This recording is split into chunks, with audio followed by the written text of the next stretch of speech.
EV Comply, simplifying your charge point installations. It's Friday the 4th of June and here is your latest EV industry roundup brought to you directly from EV Comply.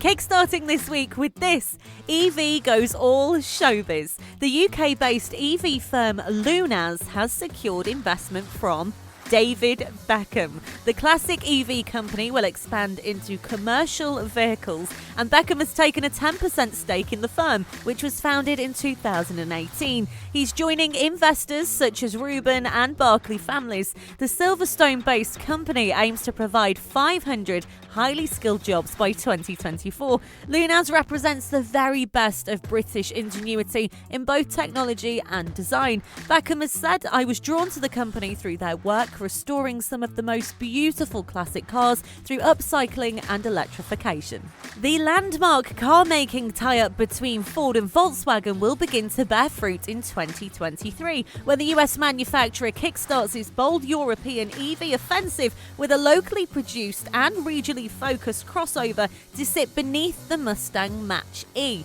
Arriving in line with the blue oval ambition to fully electrify its European range by 2030, the crossover will be the first EV built at Ford's £1 billion, well, 708 million to us in the UK, electrification centre in Germany. It is said to be produced initially alongside the Fiesta Super Mini, which is scheduled to end its current life cycle in 2024 or possibly 2025.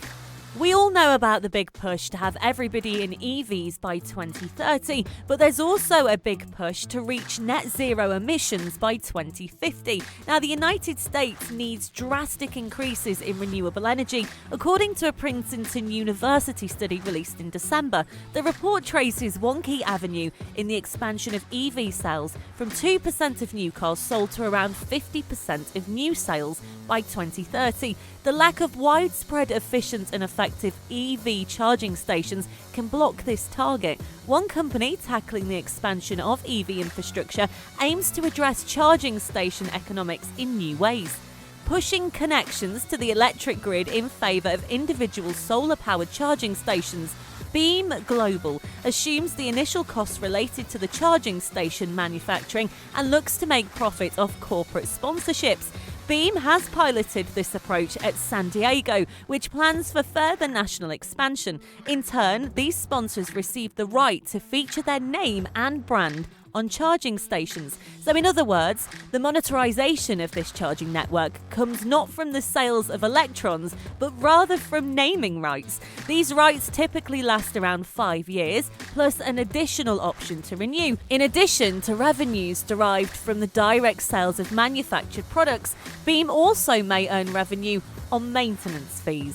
We talk about everything EV on this podcast, but one thing we haven't really thought about is the fact that EV motors have fewer parts and are therefore incredibly silent, which presents safety concerns for drivers who recognise speed by sound and, of course, pedestrians who can't hear an approaching vehicle. Now, sound designer Yuri Suzuki, a partner at design consultancy firm Pentagram, recently conducted a research project into the crucial role electric car sounds have on a user's safety. Suzuki says that while some automakers have chosen beautiful and interesting car sound designs, chasing celebrity clout, meow, it's not the way to go when designing the sound behind serious machines. His engine sounds are very similar to engine revs, providing both drivers and pedestrians with a recognisable indication of speed increasing and decreasing. The sounds are placed at different pitches. There's one that's quite low, he says, like a spaceship taking off, and another that's a little higher, like a hovercraft. Audi, Ford and Jaguar Land Rover have also chosen to make copies for some of their new electric vehicles. Suzuki's sound design also includes in-car sounds like powering on, turn signals or horn honking. In the morning, there's a higher pitch and a sunnier energy to the sound, which gets progressively lower in pitch as the day wears on. Hong Kong BMW plans to add 360,000 EV charging points across China this year as it aims to become a major EV player in the world's largest car market. BMW said today it will collaborate with local partners, including EV charging infrastructure provider T-Good, to build the charging points, of which 150,000 will support fast charging modes. Other automakers' vehicles will also be able to use them. The company did not say how much the project will cost.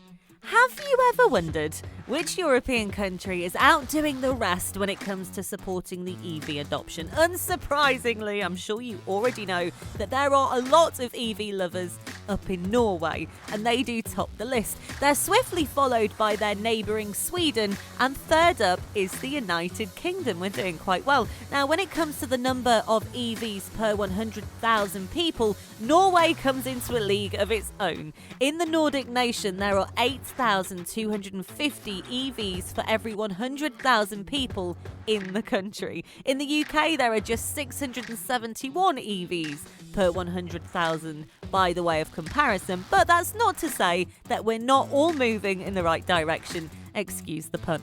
Ovo Energy and Cenex have wrapped up a 3-year trial of vehicle-to-grid chargers at UK homes and revealed that the technology could help motorists reduce electricity bills by up to £725 per month. The firm first began the trial, which covered 320 homes back in 2018. On average, it was found that the individuals with one-way smart chargers saved £120 on their monthly electricity bill, with this figure rising to £340 for the basic vehicle-to-grid charging. When the Kaluza smart platform was programmed to offer different response patterns, the savings benefit rose up to £725. Ovo Energy and Cenex surveyed the participants during and after the trial, finding that regarding the vehicle-to-grid technology, the most common worries included the reliability of the technology and the impact of vehicle-to-grid on battery life and range. Millions of electric cars are coming. But what happens to all the dead batteries? It's a bit of a sore subject, really. Now, that wasn't really much of a problem when EVs were rare, but now the technology is taking off. Industry analysts predict that at least 145 million EVs will be on the road by 2030. So that's up from just 11 million last year. Governments are inching towards requiring some level of recycling. In 2018, China imposed new rules aimed to promoting the reuse of EV battery components. The European Union is expected to finalise its first requirements this year. In the United States, the federal government has yet to advance recycling mandates, but several states, including California, the nation's largest car market, by the way, are exploring setting their own rules. A UK firm has a unique EV design that could boost the range by 30%. So London-based Page Roberts aims to dramatically upscale EV's efficiency with cutting-edge engineering solutions that deliver design elegance. The firm's patented design concept rethinks the position of the battery pack in a conventional EV. So rather than putting it under the floor like it is in most EVs, Page Roberts calls for the battery to be mounted vertically in the cabin itself. It would allow the car to sit lower, be more aerodynamically efficient, and weigh less. We think it's a great idea. And finally, SNE Research said on Tuesday that global EV battery sales are surging as the demand for clean cars is booming, and we absolutely love this news. Global battery sales are more than doubled in the first 4 months of the year as the switch to environmentally friendly cars gathers pace. So sales of EV batteries have rose to 65.9 gigawatt hours in the January to April period, so that's up from 26.8 gigawatt hours from last year. You're now up to date with all the latest EV industry news. We'll be back next Friday, keeping you in the loop. Until then, from everybody here at EV Comply, you have a fantastic weekend.